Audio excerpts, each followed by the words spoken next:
So I had an interesting event happen to me today when I got home from school. Basically, I was in a pretty good mood. Uh, I was in a pretty good mood after coming back from school.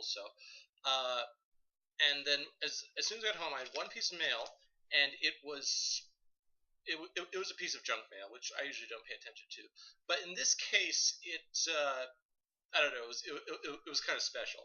Uh, it's and and I don't know, this is kind of the first day where I've promised myself I really need to get better at checking the mail and making sure, it's like if it's a bill, I make sure I know when I need to pay it and all that other stuff because I've run into problems with that. But anyway, so I opened it up, and this is probably the most convincing piece of junk mail that I've ever received. It looks very official. It claims to have two free tickets to a Caribbean cruise line, and man, I gotta tell you, they put some effort into this. It really looks like a ticket, like a ticket you get for a plane or something along those lines. There's writing on it. It has a stamp. It has highlights. It looks like somebody handled this and processed it, and it really does have that feel. Um, but it's class. It's like I'm not really gullible enough to fall for something like that, and I realize that it's advertising. I understand that well going into this, and that's kind of my fault. Is I kind of went in this looking for a fight, and it's not what I should have done. But tell you what happened. There's a toll free number right in the front, and I said, well, I got time, so I give him a call. Lady answers, and I, I, I I'm going to be doing a bit of brown nosing here because uh, I kind of want to apologize because I gotta realize how badly I acted. So I've got to be tending to make as many good comments about the people I was talking to as possible. But this nice lady answered, and almost every 1-800 number I've called, I have to talk to a machine and then get transferred and wait. But these people actually wanted to talk to me. They wanted me to buy something, and I felt like she did a good job. She wasn't somebody uh, from overseas who I couldn't understand. So customer service, very well. But it got bad because I she was giving me the pitch, and I was understanding that. I was letting her talk, and it was pretty much what I thought it was going to be. It is a coupon, it is a discount, but they basically are sending these out to get people to come down and at least pay some money, to put asses in the seats, get the cruise ship filled up, and just get the most bang for the buck they can when you're sending out these giant cruise ships. So I understood that, but that was kind of the thing. They would give us the tickets for free, but we would have to pay for taxes and other things, and in the end, it would be like however many thousands of dollars off, a $20,000 vacation, which is just not, it's not my price range, and I don't think it's really within anybody's price range except for middle class, upper class people. Upper class people who can do it all the time, and middle class people who can maybe do it like every summer. But most Americans are low uh, income people. Like the 90% of us. So just the fact that they were sending out coupons for cruise ships, I don't know. It just kind of rubbed me the wrong way because I've been thinking about the economy a lot lately, and once again, I got in this looking for a fight. So she got to the point where she was I kind of got it out of her like what I would have to pay in order to take advantage of of this great deal. And when I finally got the figures out of her, I basically said, "So you're telling me that you want me to pay like this money? So it's like, so you're not giving me for free. You're charging me. You know, I have to pay. Like 2,000. I added it up. I was like, it's like you want me to pay $2,700 total plus my plus travel expenses to get down to Florida. Just to take advantage of your of your discount, and it just seemed disingenuous to me, and that's why I was upset. So yeah, I hung up the phone in protest. I was like, "Ha! Take that, capitalist swine!" And it was rude. But then, to my surprise, the phone rang again, and it was. I'm not sure if it was the actual owner of the cruise lines. I would be very impressed if it was, or if he was just like a manager for the company. But he did work for the.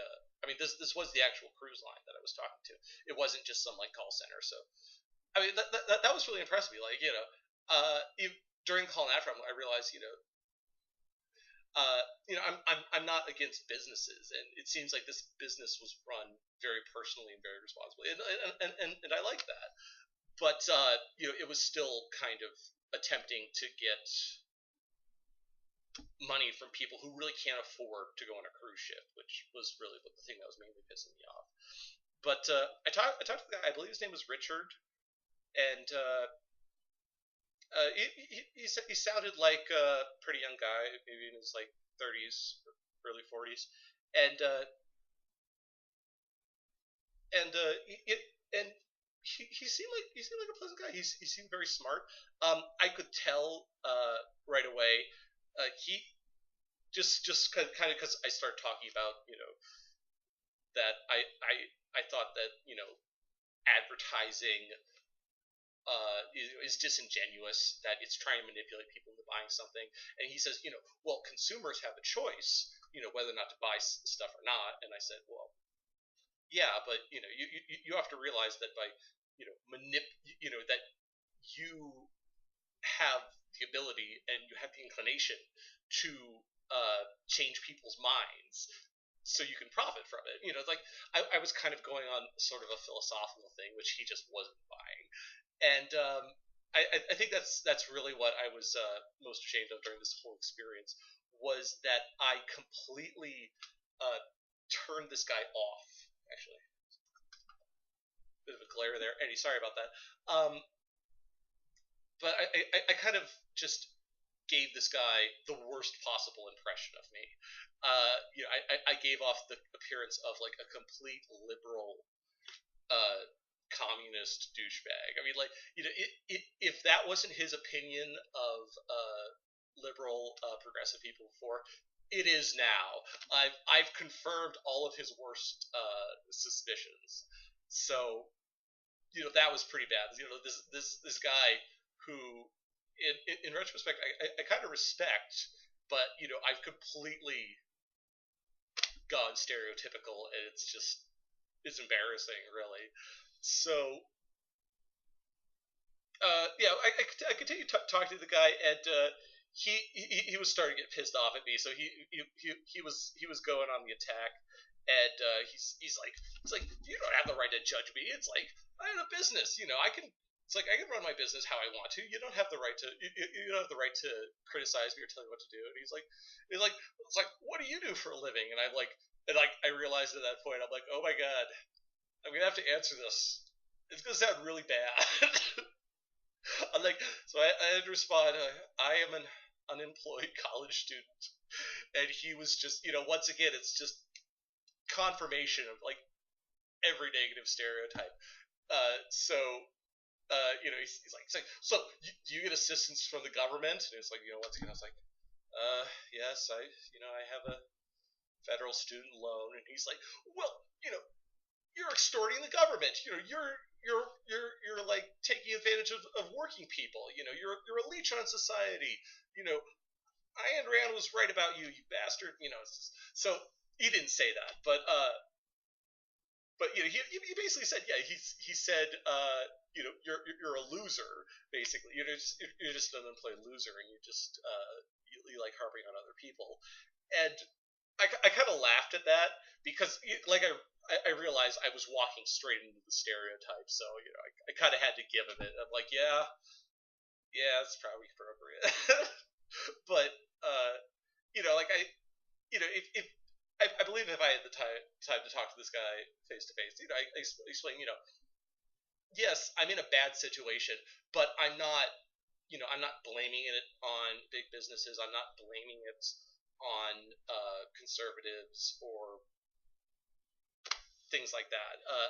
I'm, but I am actively trying to make my life better, make other people's lives better, and just improve myself. And I think anybody could, respect that. But just by how I was acting, I was not giving out that impression. I wasn't giving a good impression of myself. So yeah, that's just kind of what I wanted to mainly talk about was that while I'm trying to get out there to be more sociable, I I need to be careful. I felt like sort of a Glenn Beck, Rush Limbaugh, but from the left side there.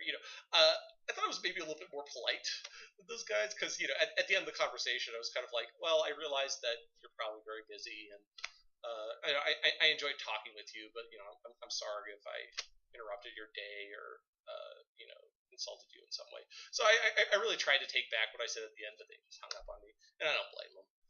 But that's the main thing I wanted to get off my chest was I don't know how people like Glenn Beck or people on like conservative talk radio can just do that constantly, just spew talking points and just bash people that they disagree with because this one incident just it just hit me, like I felt so bad, for this guy I completely disagree with on, any kind of economic situation. Like I'm sure if I talked to him about anything, I would.